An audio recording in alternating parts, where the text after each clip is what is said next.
Bonjour à toutes et à tous, je suis très heureux de vous saluer pour cette 15e édition des réunions enseignants-entreprises organisées par l'Institut de l'entreprise avec l'Éducation nationale. Je tiens tout particulièrement à saluer Antoine Frérot pour le rôle qu'il joue dans ce dynamisme. L'année dernière, j'étais avec vous. Dans les années précédentes, il m'est arrivé aussi d'être avec vous parce que je considère que ce que vous faites dans ce cadre-là est très important. Très souvent, nous vivons avec un cliché sur les cloisonnements qui existent entre l'éducation nationale et le monde de l'entreprise. En réalité, les choses bougent beaucoup, grâce à vous tous notamment, et à vous, les professeurs en particulier, parce que, évidemment, vous souhaitez être au fait des grandes évolutions du monde, des grandes évolutions de la vie économique et de la vie sociale, et c'est ce type de rencontre qui permet d'avancer. Donc vous êtes à l'avant-garde, d'une certaine façon, de ces ponts qui doivent exister entre l'éducation nationale et le monde économique. Et c'est aussi cela qui rétroagit sur vos enseignements, à la fois sur les contenus, puisqu'il s'agit d'exposer le monde tel qu'il est aux élèves, mais aussi dans l'accompagnement que l'on peut avoir des élèves. Je pense au parcours futur des élèves dans leur vie professionnelle. Les premiers éclairages qu'ils ont dans la vie, d'une certaine façon, c'est par vous qu'ils les ont pour la suite de leur profession. En disant cela, je fais allusion aux enjeux d'orientation. Au cours de l'année 2017-2018, il y a eu la mesure consistant à nommer un deuxième professeur principal en classe de terminale. Probablement certains d'entre vous ont été acteurs de cette mesure. Eh bien, c'est évidemment un sujet qui est connexe avec celui des compétences que vous développez sur la connaissance de la vie de l'entreprise.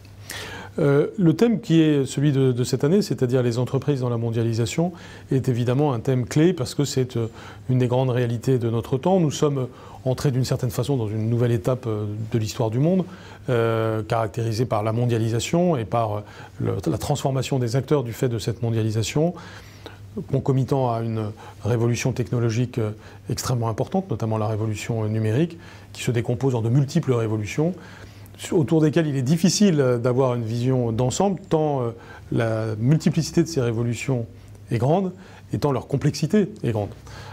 La révolution numérique, en particulier, se décompose en de multiples révolutions numériques, la 3D, les réseaux sociaux, Internet, la robotisation, l'intelligence artificielle, la blockchain, le big data, tous ces éléments sont des révolutions en soi, qui ont des conséquences économiques et sociales considérables et que nous ne pouvons maîtriser que collectivement.